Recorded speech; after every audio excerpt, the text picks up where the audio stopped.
우리 주변에 보면 자신의 정체성을 밝히는 소위 신앙 고백을 하는 자들이 종종 나타나고 있습니다. 혹시 커밍아웃이라는 말을 들어보셨나요? 이 커밍아웃은 성소수자들이 자신의 정체성을 드러내는 것을 커밍아웃이라고 합니다.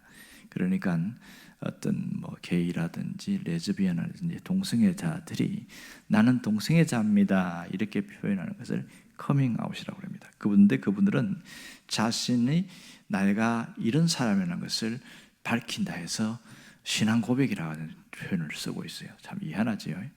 그러니까 서울도 그렇고 대구도 그렇고 퀴어 축제라고 있습니다. 자신들이 하는 퀴어 축제 이런 것들이 성소수자들이 모여서 하는 그런 축제를 하고 있는데, 그들은 내가 이런 사람이라는 걸 밝히는데, 특히 유명한 연예인들이나 유명인사들이 그걸 밝힐 때 막 힘을 얻어가지고 계속 늘어나고 있는 그런 추이가 있습니다. 근데 결국 사실은 이것이 자신이 태어날 때부터 여자로 태어났든지 남자로 태어났든지 그래야 되는데, 거꾸로 돼서 나는 남자여야 되는데 여자로 태어났고 여자여야 되는데 남자다, 그렇게 생각한다는 거예요.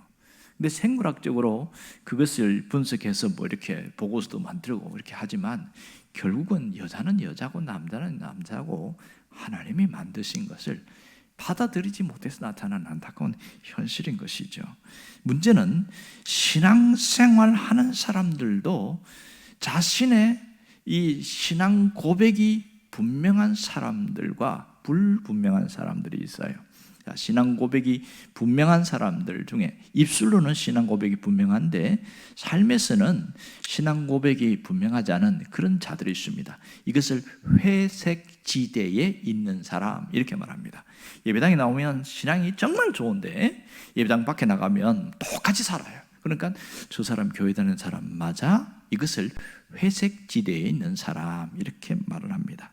그러니까 이런 사람들 때문에 오해도 받고 막 예수 믿는 사람이 왜 그래? 이러고 설교는 잘하네 이런 식으로 하고, 그러니까 설교가 이 거룩한 말씀이 아니라 질이 떨어진 잔소리라고 그렇게 들리는 그런 안타까운 일들이 있습니다. 자, 오늘 본문에 보면 한 사람의 신앙 고백을 하는 사람이 나타나는데 그 자가 누구냐면 백부장이라는 사람입니다. 자, 우리는 지금 이 성경에서 예수님이 마지막 운명하신 이후의 사건을 보고 있습니다. 예수님이 운명하신 이후에 성전에서는 휘장이 찢어지는 어마어마한 그 두꺼운 휘장이 찢어지는 그런 일이 있었고요. 그리고 하늘에서는 어마어마한 변화들이 있었는데, 오늘 백부장이 뭐라고 그러냐면 39절에 보면 이 사람은 진실로 하나님의 아들이었도다 이렇게 말합니다. 오늘 우리가 주목할 부분이 이겁니다. 이 사람은 진실로 하나님의 아들이었도다. 지금 이 말을 하는 사람이 제자들입니까? 군인입니까? 군인이죠. 이 백부장이 누구예요? 로마 군인이에요. 이 사람은 한 번도 하나님을 섬겨본 적이 없어요. 로마의 백부장 하면 군인 100명을 거느리는 그런 지도자 이렇게 이야기할 수 있죠. 로마에서 가장 최소 단위가 100명입니다. 그러면 100명 이렇게 모아서 10개 그룹을 천부장이라고 해요. 그러니까 100부장, 50부장, 100부장, 1000부장 이런 식으로 올라가는데, 이 백부장은 강력한 통솔력을 갖고 있는 사람입니다. 아마도 이 사람은 로마 군인으로서 전투도 하고 이렇게 했던 모양인데 이제는 파병되어서 유대 나라에 파병되었어요. 그런데 지금 하는 일은 뭐냐면 적들과 싸우는 게 아니고 사형수들을 사형하는데 책임자로 담당자로 와 있는 거예요. 그러니까 로마의 반역을 일으킨 자를 십자가에 못 박고 하는 모든 일들을 감당하는데, 마침 그때 예수님이 십자가에 못 박힌 거죠. 예수님이 십자가에 못 박혔는데 이 사람이 어떻게 하나님의 아들이다, 저 십자가에 못 박힌 저 예수는 하나님의 아들이다, 어떻게 이런 고백을 할 수 있었을까? 이게 문제입니다. 자, 희한한 것은요, 예수님이 마지막 임종할 때 가장 가까이 있었던 사람은 제자들이 아닙니다. 누구냐? 로마 군인이었어요. 그것도 바로 이 백부장, 이 가장 가까이서 임종을 지켜봤던 사람입니다. 그러면서 이 사람은 진실로 하나님의 아들이었도다. 마태복음 27장에도 똑같이 나옵니다. 하나님의 아들이다 이렇게 나오는데 누가복음에는 의인이다 이렇게 표현합니다. 누가복음 23장에 보면 이 사람은 의인이다 이렇게 표현하는 것이 특징입니다. 자, 그러면 어떻게 백부장이 이러한 고백을 할 수 있었을까? 어떻게 그렇게 가능했을까요? 오늘 이 본문에 보면 39절 앞에 보면 그렇게 숨지심을 보고 이렇게 말했습니다. 이게 핵심이에요. 백부장이 회심에 그가 진짜 하나님의 아들이라고 고백한 원인은 바로 그렇게 숨지심을 보고. 그럼 예수님이 어떻게 숨지셨다는 거예요? 예수님이 십자가에 못 박혔을 때에 뚜렷한 두 가지 현상이 있었어요. 하나는 자연 현상이었습니다. 예수님이 오전 8시에 십자가에 못 박혀서 오후 3시, 우리나라 시간으로 오후 3시에 돌아가셨어요. 그러니까 십자가 위에서 6시간 있었죠. 그런데 희한한 게 뭐냐면 정오 때, 낮 12시에 그 햇빛이 한참 내려질 때 갑자기 캄캄해지는 거예요. 온 세상이 캄캄해진 거예요. 어디에 나오냐면 그 말씀이 앞에 나오죠. 15장 33절 보세요. 33절을 보면 제6시 그랬으니까 6시 6 더하기 6 하면 12시죠. 12시입니다. 우리나라 시간으로. 온 땅에 어둠이 임하여 제9시까지 9시니까 오후 3시가 되겠죠. 이렇게 했습니다. 이것이 사람들은 개기 일식처럼 단순히 캄캄해진 정도 이것이 아니고 새카매서 앞이 보이지 않을 정도로 캄캄했다 이렇게 말합니다. 생각해 보세요. 죄인이 십자가에 못 박혔는데 이 자연에 이런 엄청난 현상이 일어난다는 것은 단 한 번도 없었습니다. 그런데 잠깐 한 5분 동안이나 잠깐 깜깜하다가 환해지면 에이 그냥 자연의 현상이구나 생각하는데 무려 3시간 동안 이렇게 온 세상이 깜깜해지면 무슨 생각이 듭니까? 두려움이 임하죠. 이게 무슨 일이냐? 도대체 왜 이런 현상이 생기냐? 허둥지둥하겠지요. 그러면 이 가까이 있는 그 처형을 하고 담당했던 백부장은 한두 사람을 그 현장에 있었던 게 아니잖아요. 그랬을 때에 이것은 특별한 현상이라고 생각했죠. 기이한 현상이다. 우리는 이것이 하나님이 하신 일이라고 봅니다. 그렇다고 해서 백부장이 바로 이런 고백을 하지는 않았습니다. 그것이 첫 번째 동기부여가 됐고, 또 하나는 예수님이 십자가 위에서 하신 말씀, 그 모습이 특이했던 거죠. 여러분, 예수님이 십자가 위에서 했던 말씀이 7마디가 있는데 이 7마디를 가상칠언 이렇게 말합니다. 십자가 위에서 7마디 말씀을 하셨다. 그래서 가상칠언. 제일 첫 번째 한 말씀이 뭐냐면 용서에 대한 기도였습니다. 아버지여, 저들이 하는 일을 자기들이 모릅니다. 저들의 죄를 용서해 주옵소서. 이 용서의 기도를 하고 있어요. 이 기가 막힌 거죠. 누가복음 23장, 그러니까 23장 34절에 보면 그렇게 말합니다. 아버지여, 저들을 사하여 주옵소서. 저들이 자기가 하는 일을 알지 못합니다. 지금 무슨 짓을 하고 있는지 알지 못한다는 거예요. 이걸 누가 들었어요?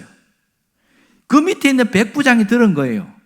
일반 죄수들 같으면 너무 아프니까 온갖 험한 욕설과 막 악담을 퍼붓고 저주를 퍼붓고 그런다. 너무 아프면. 그런데 예수라는 분은 어떻게 저런 말을 할 수 있지? 저런 용서에 대한 기도를 할 수 있지? 여기에 충격을 받은 거예요. 이 백부장이 정말 이렇게 저 사람이 평소 원수에 대한 사랑하라고 그런 얘기를 했다는 걸 내가 들었는데 정말로 자기를 조롱하고 온갖 옷을 벗겨가지고 제비 벗고 하는 그런 로마 군인조차도 용서하는 그런 기도하는 게 이거는 기이한 일이다. 그렇게 특이하게 봤던 거죠. 그러면서 끊임없이 이야기하는 이야기가 보면 두 번째 무슨 얘기하는 줄 아세요? 옆에 양쪽에 그 강도가 있었잖아요. 하나는 온갖 욕설을 하면서 네가 예수냐 메시아냐 내려와봐라 그러면서 욕을 하는데 옆에 있는 한 강도가 뭐라고 그러냐면 너와 우리는 죄를 지어갖고 여기 달렸지만 저분은 죄가 없다 이렇게 딱 말하면서 예수님을 향하여 예수님 나를 불쌍히 여겨달라고 그럴 때 예수님 뭐라고 하냐면 네가 오늘 나와 함께 낙원에 있으리라. 이 얘기를 강도도 들었지만 누가 들었어요?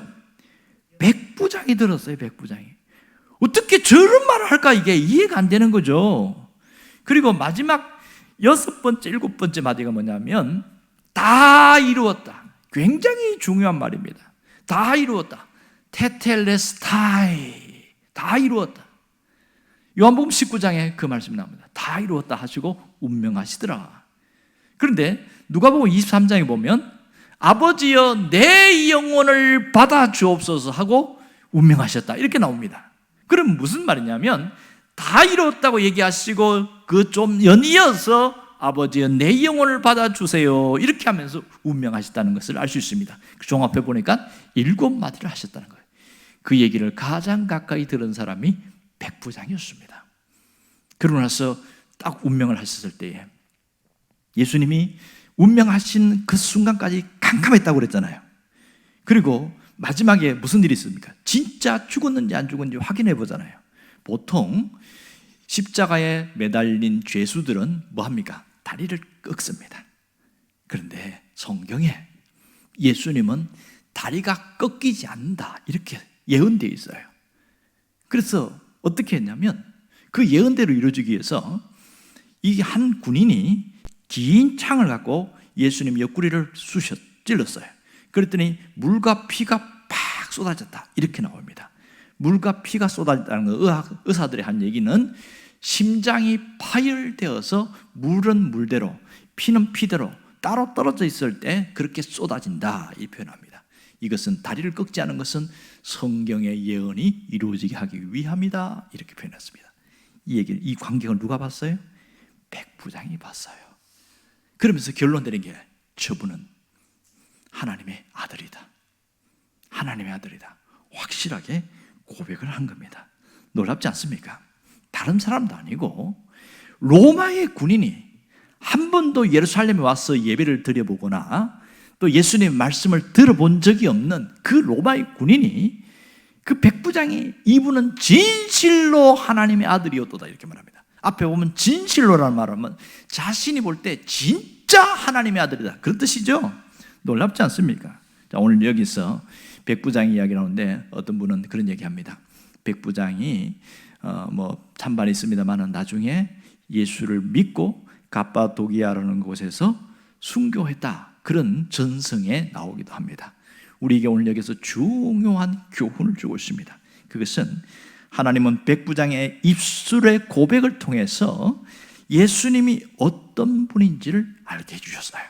예수님 어떤 분이에요? 그분은 참 의인이고 참 하나님의 아들이심을 보여준 것이죠. 예수님은 하나님의 아들이요 메시아이심을 정확하게 이야기를 하고 있습니다. 이 얘기를 저 멀리서 있던 막달라 마리아, 요새의 어머니 마리아, 예수님의 어머니 마리아, 또 살로메 이런 사람들이 또 함께 봤습니다. 그 백부장이 하는 말이 증인이 된 것이죠. 이 사람은 진실로 하나님의 아들이었다 하는 그 백부장의 말을 누가 들었어요? 이 여인들이 들었단 말이에요. 그러니까 진짜라는 것을 고백하고 있습니다. 자, 여기서 우리가 중요한 것을 생각해야 되는데 신앙생활을 하면서 신앙 고백이 되어 있느냐 신앙 고백이 없느냐는 것은 굉장한 차이가 있습니다. 여러분, 교회는 나왔지만 신앙 고백 없이 예배당에 왔다 갔다 하는 사람이 있을까요? 없을까요? 있습니다. 어떤 사람은요 교회에 10년을 다녔는데 신앙 고백 없이 교회 다녔어요. 제가 저기 2단지에 있을 때에 그때 교회 할 때 보니까 바로 거기 2단지 아파트에 살던 사람인데 교회에 14년을 왔다 갔다 했어요. 부부가 나이가 제법 들었어요. 그런데 그 사람들이 14년째 교회 다니고 15년 때 종교를 바꿨대. 어디로 갔냐 봤더니 절에 갔대요. 진짜 절로 갔어요. 종교를 바꿔 절로 갔어요. 그게 굉장히 마음이 아팠거든요. 그 제가 무슨 생각이 들었냐면 이분은 예수를 믿는 것인가 아니면 교회를 다닌 것인가? 여러분 어떻게 생각되세요? 결과를 보면 그분은 예수를 믿은 게 아니고 교회를 다닌 거예요. 교회를 다닌 거예요. 왜 교회 다녔을까요? 교회 다니는 핵심이 뭐예요? 예수 믿으면 복 받는다더라. 그거 하나 때문에 교회를 나온 거죠. 뭐가 없죠? 신앙 고백이 없어요. 신앙 고백이 굉장히 중요합니다. 여러분, 신앙 생활의 출발은 어디서 출발돼요? 신앙 고백에서부터 출발됩니다. 신앙 고백 없이 출발했다, 그건 가짜죠. 그래서 로마서 10장 10절에 보면 유명한 말씀합니다. 사람이 마음으로 믿어 의에 이르고 입으로 시인하여 구원에 이르니라. 입으로 시인하는 게 뭐예요? 신앙 고백입니다. 그래서 어떤 분은 이걸 결혼에 빗대서 얘기하는 거예요. 자, 결혼을 하는데 결혼식을 할 때에 신랑에게도 묻고 신부에게도 주례 묻고, 요즘 뭐 좀 그런 게 좀 없어지기도 했습니다만은 반드시 묻습니다. 신랑은 신부를 사랑하느냐, 그리고 죽을 때까지 함께 하겠느냐, 서로 서약을 하잖아요. 이게 뭐냐면 결혼 안에서의 서로 고백이에요. 이것을 신앙으로 오면 신앙 고백과 같은 거예요. 이 고백이 있는 사람들은 끝까지 지켜가려고 애를 쓴단 말이에요. 이 고백이 얼마나 중요한지 알겠죠? 한평생 가려고 합니다. 우리의 신앙 고백은 우리의 한평생이 아니라 영원한 삶까지 이어지는 것이 신앙 고백인 것이죠. 그러므로 이 공개적인 고백은 굉장히 중요합니다. 대충 그냥 같이 어울려 살다가 마음 안 들면 팍 틀어지고, 그거는 제대로 잘못된 것이죠. 이게.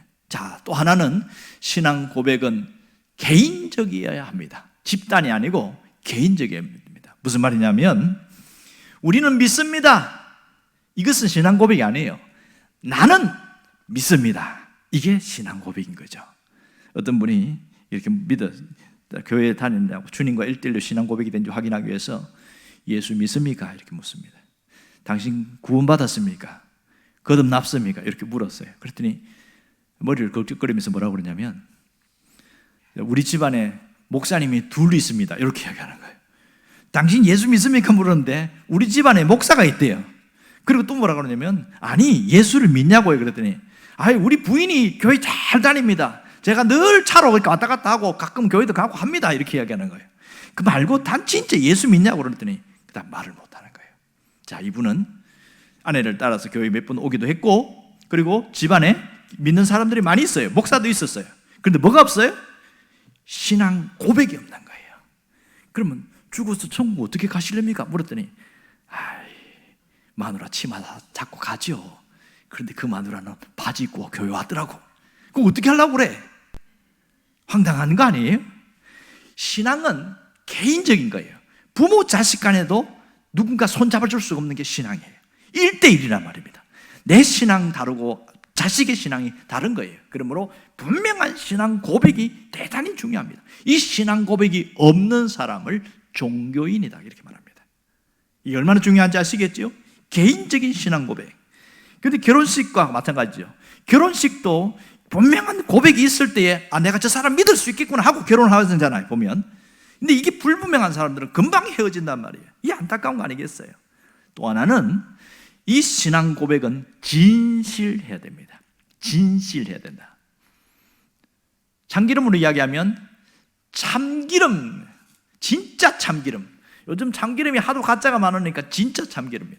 여러분, 참기름이 어디까지가 진짜고 어디까지가 가짜입니까? 어떤 분이 물었어요. 나오는 참기름 보니까 80%가 진짜고요, 20%가 가짜예요. 그러면 이 진짜입니까? 가짜입니까? 물었어요. 또 물어봅시다. 90%가 진짜고요, 10%가 가짜예요. 그럼 이건 진짜 참기름입니까? 가짜 참기름입니까? 애매하죠? 애매하죠? 그래서 감정하는 사람 물었더니 조금이라도 이상한 게 섞이면 가짜입니다 이렇게 이야기하는 거예요. 진짜 참기름은 뭐예요? 100% 원액일 진짜 참기름, 그렇게 말합니다. 그렇다면 신앙 고백이 진실해야 된다는 말은, 진실이라는 말은 뭐예요? 100%를 말합니다. 내가 100%의 진짜 마음으로 고백하는 거. 그러면 이 진실하다는 것은 100%인지 아닌지를 어떻게 알 수 있냐는 거예요. 그것은 내 신앙 고백에 책임이 따른 것을 보면 이 사람 진짜구나, 그렇게 할 수 있습니다. 입술로는 얼마든지 할 수 있어요. 입술로는 뭐 밥도 사줄 수 있다고 그러고 돈도 주겠다고 하고 하지만은 안 지키면 끝이잖아요. 그러나 그 말이 진짜인지 아닌지는 어떻게 알아요? 실제로 하는지 아닌지 그거 보면 알잖아요. 밥 사겠다는데 진짜 밥 샀어요. 이 사람 말 진짜구나. 그럼 내가 돈 주겠다는데 돈 줬어요. 진짜구나. 그렇죠? 신앙 고백도 마찬가지입니다. 신앙 고백은 내가 책임을 지는 것은 그때 이 사람 100% 진짜다, 이렇게 말을 하는 겁니다. 여러분, 세상에서 책임 없이 말만 던지는 사람이 굉장히 많습니다. 믿음에도요, 믿는다는 그 말은 내가 그분을 절적으로 신뢰하고 따른다, 이 말이거든요. 옛날에도 제가 이 예화를 한 적이 있는데, 어떤 분이 등산을 가다가 그만 미끄러져 가지고 확 떨어졌어요. 다행히 나뭇가지를 딱 잡았어요. 나뭇가지 잡아서 아유 살았다. 그런데 곤란한 거야. 내가 올라갈 수가 없는 거야. 그래서 살려주세요, 살려주세요 소리치는데 아무도 없어. 이른 아침이라서 이제 아무도 없어요. 그때 다급하니까 누굴 찾습니까? 하나님을 찾는 거예요. 하나님, 제발 좀 살려주세요. 하나님, 나 죽게 생겼어요. 살려주세요. 그때 하나님은 얼굴을 안 보이는데 음성이 들리기 시작하는 거예요. 그래, 내가 도와줄게 이랬는데, 그럼 뭐라고 그러는지 아세요? 그 손을 놓아라 그랬대. 그 손을 놓아라. 그랬더니 이분이 뭐라고 그러냐면, 거기 하나님 말고 다른 사람 없어요.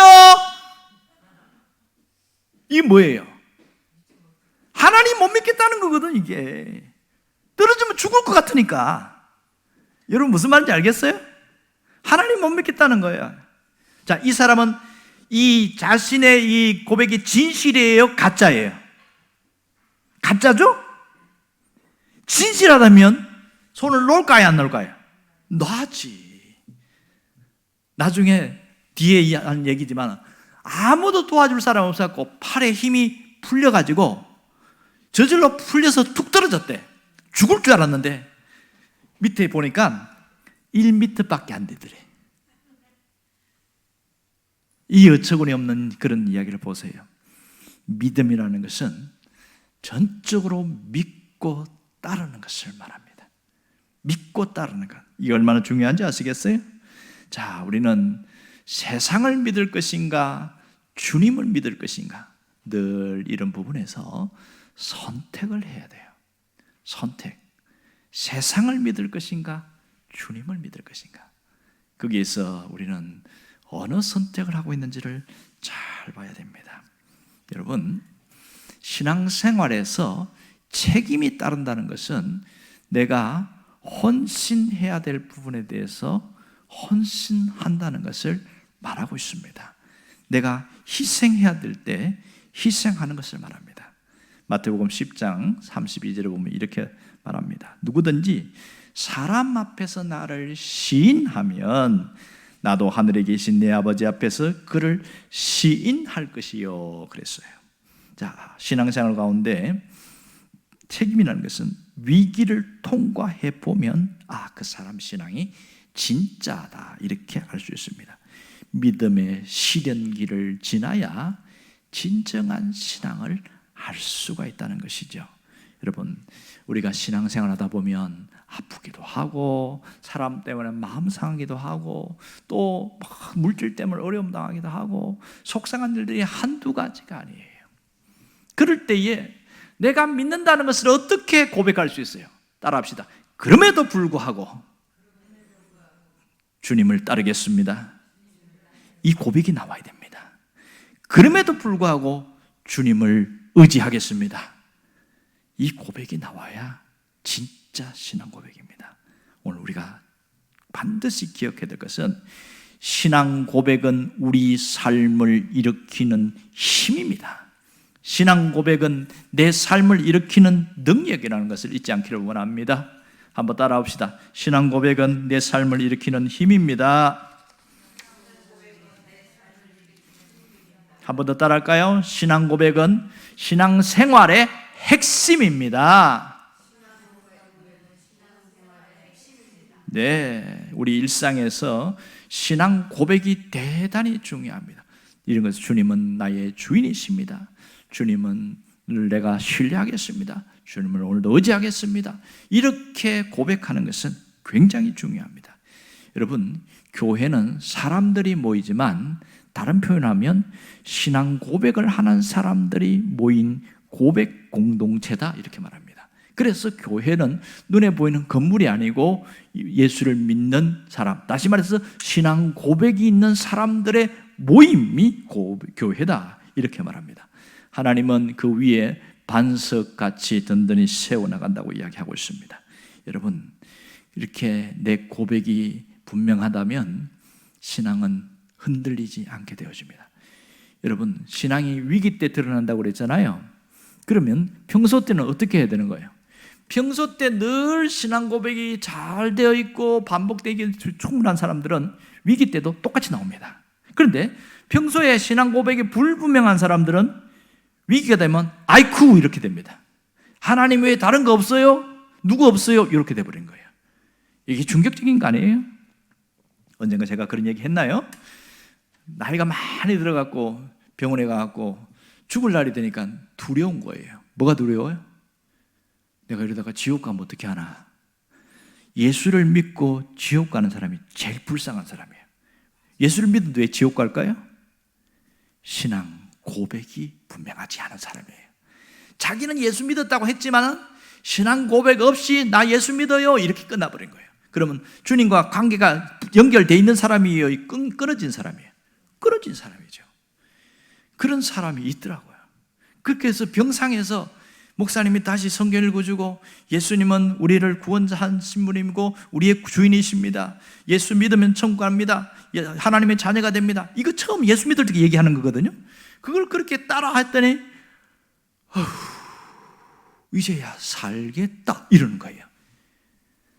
왜 죽을 때 돼서 신앙 고백을 하냐고요. 왜 살아있을 때 해야지. 건강할 때 신앙 고백해야지.